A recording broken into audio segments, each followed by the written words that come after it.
Assalamualaikum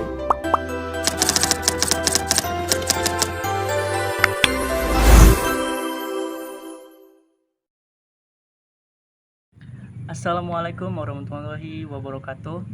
Balik lagi sama saya Zulkifli di Learning Part 5, di mana di sini saya akan membahas tentang pembahasan dari mata kuliah penulisan berita dan artikel di minggu lalu. Nah, di minggu lalu itu membahas tentang peliputan, teknik peliputan dan penulisan berita, yaitu memahami berita di era digital.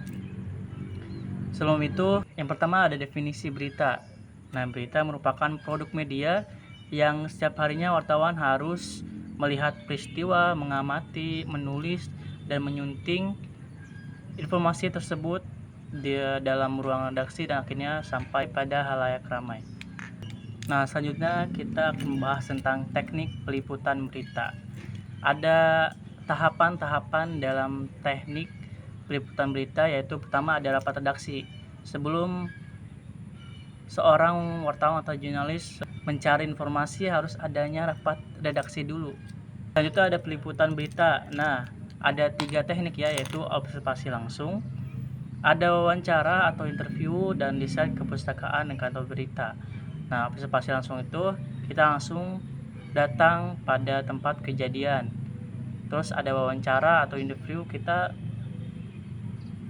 jika sudah datang atau sudah sampai pada tempat peristiwa, kita mewawancarai saksi. Selanjutnya ada riset kepustakaan dan kantor berita.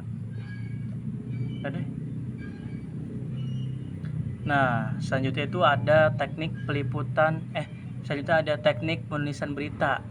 Nah, ada beberapa teknik ya. Pertama ada menemukan peristiwa. Seorang jurnalis atau wartawan harus menemukan peristiwa terlebih dahulu. Selanjutnya ada teknik penulisan berita. Nah, dalam penulisan berita itu ada teknik-tekniknya. Pertama itu menemukan peristiwa. Nah, dalam suatu tahap pertama itu adalah menemukan peristiwa. Jadi seorang wartawan atau jurnalis harus mencari peristiwa atau kejadian-kejadian yang sedang terjadi. Yang kedua ada pencarian sumber. Yang ketiga ada wawancara, observasi, dan komunikasi.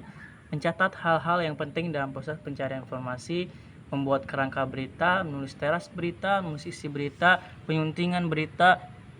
Nah, penyuntingan berita itu tidak mengandung fitnah dan hasutan dan kebohongan, tidak boleh menunjukkan unsur kekerasan, dan tidak boleh merendahkan nilai-nilai yang berlaku dalam masyarakat. Selanjutnya ada jenis-jenis berita.